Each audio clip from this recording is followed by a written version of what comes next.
ቀን ቀን ቤተክርስቲያን ላይ ስለ ሰላም ሲሰብክ ይቆያል። ማታ ማታ ደግሞ ጭምብሉን በማድረግ የሰዎችን ቤት ሰብሮ እየገባ ሰዎችን አግቶ ያሰቃያል። ጎረቤቶቹ ደግና ጨዋ ሰው ብለው ይጠሩታል። ለ30 ዓመታት ያህል የከተማውን ነዋሪዎች እያሰቃየ ቆይቷል። የሰዎችን ቤት ሰብሮ እየገባ የተለያዩ ንብረቶችን ይዘርፍ ነበር። ፖሊስን እንደ ሕፃን ልጅ ነበር የሚያታልላቸው። ስሙ ዴኒስ ሬደር ይባላል። ዓለም ግን በሌላ ስሙ BTK በሚል ስሙ ነበር ዓለም የሚያውቀው። ይህ ሰውዬ ለ30 ዓመታት የለበሰውን የመጥፎ ጭንብል ሚስቱ እንኳን አብራው እየኖረች ይህንን እንደሚሰራ አታውቅም ነበር። ታዲያ ይሄ ፍጹም ድርብ ህይወት እየኖረ ዓለምን ሲያስጨንቅ የነበረው ሰው አስገራሚ በሆነ መንገድ በገዛ ትዕቢቱና በአንድ ትንሽ የኮምፒውተር ስህተት እንዴት እጅ ከፍንጅ ሊያዝ ቻለ? ሰላም ውድ የቻናላችን ቤተሰቡ፣ ዛሬ የዚህን ሰውዬ ታሪክ በሰፊው እንመለከታለን። እስከ ቪዲዮ መጨረሻ አብራችን ቆዩ። የዴኒስ ትክክለኛ ፎቶ ይህንን ይመስላል። ማንኛውም አስፈሪ ማንነት በአንድ ጀንበር የሚፈጠር አይደለም። የዴኒስም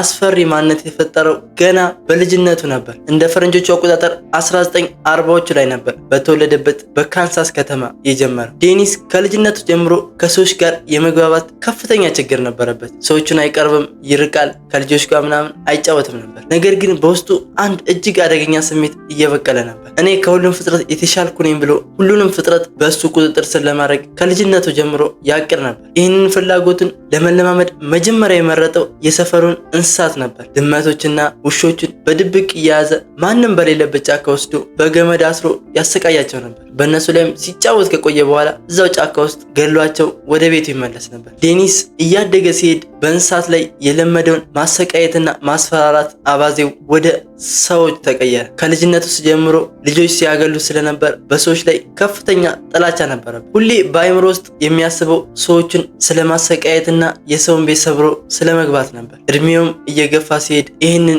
እቅዱን ወደ ተግባር ለመቀየር ይወስናል። እንደ ፈረንጆቹ አቆጣጠር 1974 ዓመተ ምህረት ላይም በዊቺቲ ከተማ የሚኖሩ የኦቴሮ ቤተሰብ አንድ ላይ ተሰብስበው ምግብ እየበሉ ነበር። አባትየው ጆሴፍ ይባላል። እናትየው ደግሞ ጁሊያ እና ሁለት ትናንሽ ልጆች አሏቸው። በዚህ ሰዓት ግን ከቤታቸው ውጪ አንድ ሰው ቆሞ እየተከታተላቸው ነበር። ይህም ሰው ዴኒስ ሬደር ነበር። ዴኒስ ውሻና ድመት ላይ የለመደውን የማሰቃየት ፍላጎቱን እነዚህ ሰዎች ላይ ለመወጣት ነበር ወደዚህ ቤት የመጣው። ዴኒስ መጀመሪያ ላይ ያደረገው ነገር የቤቱን የስልክ መስመር በውጭ በኩል ነው መቁረጥ ነበር። የስልኩን መስመር መቁረጡን ካረጋገጠ በኋላ በሩን በኃይል ገንጥሎ ወደ ውስጥ ገባ። መሳሪያውንም አወጥቶ ምግብ እየበሉ የነበሩትን ቤተሰቦች ማስፈራራት ጀመረ። ጠረጴዛ ላይ ቁጭ ላይ በነበሩት የቤተሰቡ አባሎች እንዳለ ደነገጡ። አባትየው መጀመሪያ ላይ ተራ ሌባ መስሎት ነበር። የፈለግከውን ገንዘብና ንብረት ውሰድ፣ እባክህ ልጆችን አትንካብኝ ያለ መለመን ጀመረ። ነገር ግን ዴኒስ ዓላማው ገንዘብ አልነበረም። እሱ የፈለገው የሰዎችን ፍርሃትና ስቃይ ነበር መመልከት የሚፈልገው። አራቱንም የቤተሰብ አባላት አንድ በአንድ በየተራ በገመድ ማሰር ጀመረ። ለብዙ ሰዓትም ሲያሰቃያቸው ከቆየ በኋላ መጀመሪያ ላይ እናትና አባትየውን በጭካኔ ገደላቸው። በመቀጠልም የ11 እና የ9 ዓመት ታዳጊዎችን ያለምንም ርህራሄ በአሰቃቂ ሁኔታ ገደላቸው። ዴኒስም ይህንን ወንጀል ከፈጸመ በኋላ ምንም እንዳልተፈጠረ ልብሱን አስተካክሎ ከቤት ወጣ። የእነዚህ ቤተሰብ አሟሟት ከተማ ላይ በሙሉ በዜና ድረገጾች ተሰራጨ። ፖሊሶች ወንጀል ወደ ተፈጸመበት ቦታ መጥተው ቢፈትሹም ምንም አይነት የጣት አሻራ ወይም ፍንጭ አላገኙም። ዴኒስ ግን ወንጀል ሰርቶ ዝም የሚል ሰው አልነበረም። እሱ ሁሌም የሰዎችን ትኩረትና ዝና የሚፈልግ ሰው ስለነበር ከጥቂት ወራት በኋላ በአካባቢው ቤተ መጻሕፍት ውስጥ በመጽሐፎች መሃል ለፖሊስ የመጀመሪያውን ደብዳቤ ያስቀመጠ። በደብዳቤው ላይ ወንጀሉን እንዴት እንደፈጸመው በዝርዝር በመጻፍ ለራሱ የሚሆን ቅጽል ስም በመምረጥ ነበር ያስቀመጠላቸው። የተጠቀመውም ስም 3 ቃላትን ነበር፣ BTK የሚል ነበር። ትርጉምም እሰር፣ አሰቃይ፣ ግደል ማለት ነበር። ሰውየው ይህንን ስም ለራሱ ነበር እንደ ቅጽል ስም ያወጣው። ሰፈር ላይ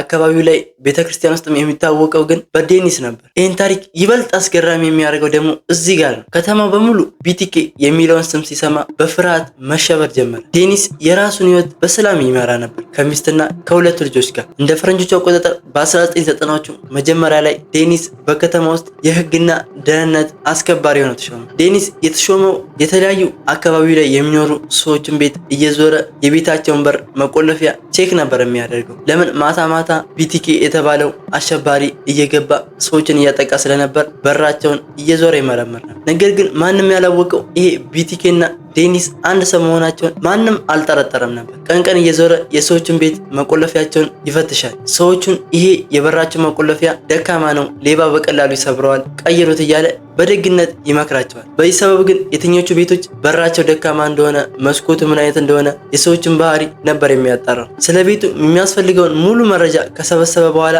በቀን የመከረበትን ቤት ማታ ራሱ ሂዶ ሰብሮ በመግባት ልጆቹን፣ የቤተሰቡን አባላት እያሰቃየ መግደል ነበር የሚሰራው እንጂ ምንም አይነት ገንዘብ ከቤቱ ሰርቆ አይወጣም ነበር። ይሄ ሁላ ነገር ሲያሰቃያቸው ምን ሲላቸው ፎቶ ያነሳቸው ነበር። እነዛን የሚያነሳቸውን ፎቶዎች ደግሞ የሚያስቀምጣቸው በቤቱ መኪና ማቆሚያ ውስጥ ቆፍሮ ነበር የሚቀብራቸው መረጃዎቹን ማለት። ሚስቱና ልጆቹ ለአመታት ከዚህ ሰውዬ ጋር ኖረዋል። ነገር ግን የሚሰራውን ስራ አያውቁም ነበር። እነሱ የሚመስላቸው ሁሌ ቤተክርስቲያን የሚያዩትን ሰው ማንነት ነበር። እሱ ግን ማታ ማታ ሌላ ማንነት ነበር የነበር። ብዙ አመታት አለፉ። ከብዙ ግድያ በኋላ በ1990ዎቹ መጨረሻ አካባቢ ቢቲኬ በድንገት ጠፋ። ምንም አይነት ደብዳቤ፣ ምንም አይነት ግድያ አካባቢው ላይ አልነበረ። ፖሊሶች ገዳዩ ሳይሞት ወይም ከሀገር ሳይወጣ አይቀርም ብለው መዝገቡን ሊዘጉት ተቃረቡ። ነገር ግን እንደ ፈረንጆቹ አቆጣጠር 2004 ዓ.ም ላይ በአካባቢው ጋዜጣ ላይ አንድ ጽሑፍ ወጣ። ጽሑፉ ስለ ፒቲኬ ግድያዎች ነበር። ስለ ፒቲኬ ግድያዎች ማንም እያወራ አይደለም፣ ታሪኩ እየተረሳ ነው የሚል ጽሑፍ ነበር የወጣው። ይሄ ጽሑፍ ለአመታት ሰው መግደል፣ ሰው ማሰቃየት አቁሞ የነበረውን የዴኒስን የውስጥ ማንነት ቀሰቀሰው። ለብዙ አመታት አቋርጦት ነበር ያንን ግድያ። በዚህ በወጣው ጋዜጣ ምክንያት አማካኝነት ግን ወደዚህ አስፈሪ ማንነት ተመለሰ። የተለያዩ ሰዎችን ማሰቃየት ጀመረ። እንደበፊቱ እየገደለ ለፖሊሶች ደብዳቤዎችን መላክ ጀመረ። ነገር ግን እሱ በተመለሰበት ሰዓት ዓለም ተቀይራ ነበር። በፊት ምንም አይነት ቴክኖሎጂ ስላልነበረ እሱን ለመያዝ በጣም አስቸጋሪ ነበር። አሁን ግን የተለያዩ ቴክኖሎጂዎች ስለተስፋፉ እሱን ለመያዝ ለፖሊሶች ቀላል ነበር። ዴኒስ ፖሊሶች ላይ በየቀኑ ያፌዝባቸው ነበር። በአንድ ደብዳቤ ላይ ፖሊሶችን እጅ ከፍንጅ እንድትይዙኝ በኮምፒውተር ደብዳቤውን ልላክላቸው ብሎ ቀለደባቸው። ፖሊሶች ይህንን እድል ለረጅም ዓመታት ሲጠብቁት ነበር። ለዓመታት ሰዎችን እየገደለ ለነሱ ደብዳቤዎችን እየላከ ሲያሰቃያቸው የነበረ ሰው ለመያዝ በጣም ፍላጎት ነበራቸው። መርማሪው ዴኒስ ለላከላቸው ደብዳቤ ምላሽ ጻፈለት። አንተ በምትልክልን ደብዳቤ ልናገኝ አንችልም የሚል የማታለያ ጽሑፍ ነበር የላከለት። ዴኒስ ግን ፖሊሶች ያሉትን አመናቸው። እንደ ፈረንጆቹ አቆጣጠር 2005 ዓ.ም ላይ ዴኒስ ደብዳቤውን ኮምፒውተር በመጠቀም ለፖሊሶች ላከላቸው። ፖሊስ የሳይበር ባለሙያዎችን በማዘጋጀት ዴኒስ የላከላቸውን ደብዳቤ አድራሻ ማፈላለግ ጀመሩ። ደብዳቤውም ለመጨረሻ ጊዜ ኤዲት የተደረገው በአንዲት ቤተክርስቲያን ውስጥ ነበር። ኤዲት ያደረገውም ሰው ደግሞ ዴኒስ ነበር። ፖሊሶች ለአመታት ሲያሰቃያቸውን የነበረውን ሰው ለመያዝ ወዲያውኑ ወደ ቤተክርስቲያኑ ሄዱ። ቤተክርስቲያን ውስጥም በመሄድ ስለ ዴኒስ ሙሉ መረጃ ከሰበሰቡ በኋላ ተመልሰው ወደ ጣቢያ ሄዱ። ነገር ግን በሰዓቱ ዴኒስ ቤተክርስቲያኑ ስላልነበረ እሱን ለማግኘት በጣም ተቸገሩ። ዴኒስም ምንም እንዳልተፈጠረ መኪናውን ይዞ በአንድ መንገድ ላይ እየተጓዘ ሳለ በብዛት የሚቆጠሩ የፖሊስ መኪናዎች በድንገት ከበቡት። ለአመታትም ሲያሰቃያቸው የነበረውን ሰው በቁጥጥር ስር በመዋል ወደ ፖሊስ ጣቢያ ይዘውት ሄዱ። ፖሊሶች ወደ ጣቢያ ከወሰዱት በኋላ እሱን ማሞገስ ጀመሩ።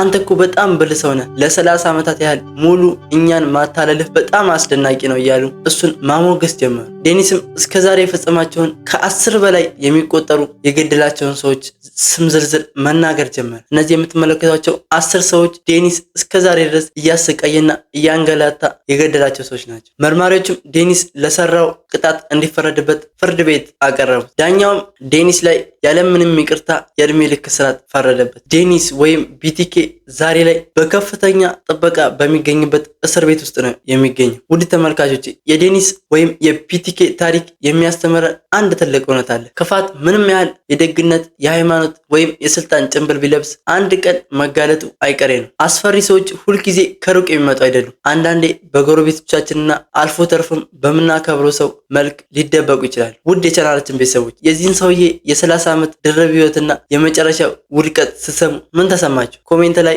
ሀሳባችሁን አጋሩኝ። ቪዲዮውን ላይክ፣ ሼር ማድረጋችሁ እንዳትረሱ። እንዲሁም ቻናላችንን ደግሞ ሰብስክራይብ በማድረግ ቤተሰብ ይሁኑ። በሚቀጥለው በሌላ እውነተኛ ታሪክ እስከምንገናኝ ድረስ ሰላም ቆዩ።